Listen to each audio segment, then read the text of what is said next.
নমস্কার বন্ধুরা, রিঙ্কুর রান্নাঘরে আজকের আমার রেসিপি হলো পটল চিকেনের কোরমা। তো এখানে আমি 6-7টা পটল নিয়েছি, চিকেন নিয়েছি। এখন আমি পটলের ভেতর থেকে দানাগুলো আমি বের করে নেব। এখানে আমি পটল থেকে পটলের নাড়ি ভুড়ি সব কিছুই বের করে নিয়ে এখানে রেখেছি। এখন আমি এই নাড়ি ভুড়ি আর চিকেন মিক্সিতে পেস্ট করে নেব। এখানে আমার সমস্ত কিছুই পেস্ট করা হয়ে গিয়েছে। এখানে চিকেন পেস্ট করে নিয়েছি, টমেটো, পেঁয়াজের পেস্ট, এটা পটলের দানার পেস্ট, আর এটা আদা রসুন কাঁচা লঙ্কার পেস্ট। এখন আমি চিকেনের মধ্যে সব কিছুই দিয়ে ভালো করে মেখে নেব। নিয়ে কড়ার মধ্যে একটা মশলা তৈরি করে নেব। গুঁড়ো মশলায় লবণ দিয়েছি, জিরে ধনের গুঁড়ো দিয়েছি, হলুদ গুঁড়ো আর লঙ্কার গুঁড়ো। পুরো আমার তৈরি করা হয়ে গিয়েছে। দিয়ে দিয়েছি গরম মশলা। এই রকম শুকনো শুকনো করে নেবেন পুরটা, তারপরে ভালো হবে। এখন আমি পটলের ভেতরে পুরগুলো ভরে দেব।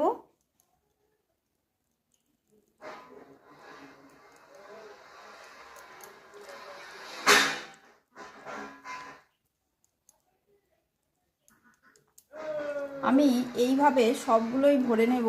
নিয়ে আটা দিয়ে মুখটা এঁটে দেব। আটাটা আমি এইভাবে নিয়েছি, নিয়ে মুখগুলো বন্ধ করে দিচ্ছি।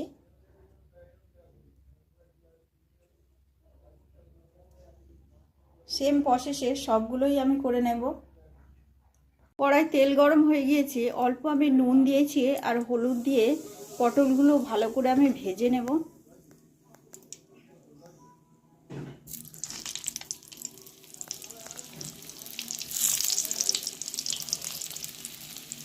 পটল আমার সব ভাজা হয়ে গিয়েছে, এখন আমি তুলে নিয়েছি। এখন রান্নাটা করছি। তেলেই দিয়ে দিয়েছি পেঁয়াজ আর টমেটোর পেস্ট, দিয়ে দেবো আদা রসুন আর কাঁচা লঙ্কা। আমি 1 চামচ লঙ্কার গুঁড়ো, 1 চামচ হলুদ গুঁড়ো, জিরে ধনের গুঁড়ো 1 চামচ আর লবণ নিয়ে একটা মিশ্রণ তৈরি করে নিয়েছি, সেটাই এখন দিয়ে দিলাম।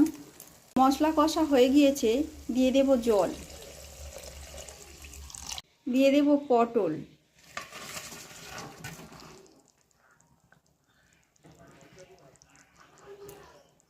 তার সঙ্গে আমি দিয়ে দেব আমি যে পুরটা তৈরি করেছিলাম, সেই পুরের কিছু অংশ বেশি আছে, তো ওটা দিয়ে দিচ্ছি।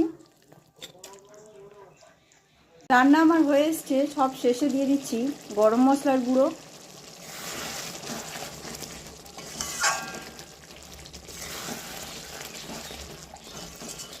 চিকেন দিয়ে পটলের কোরমা আমার হয়ে গিয়েছে। আপনারা একবার বাড়িতে এইভাবে করে খাবেন। কেমন লাগলো কমেন্টে জানাতে ভুলবেন না। আর আমার চ্যানেলটিকে একটা সাবস্ক্রাইব করবেন, লাইক কমেন্ট শেয়ার করবেন।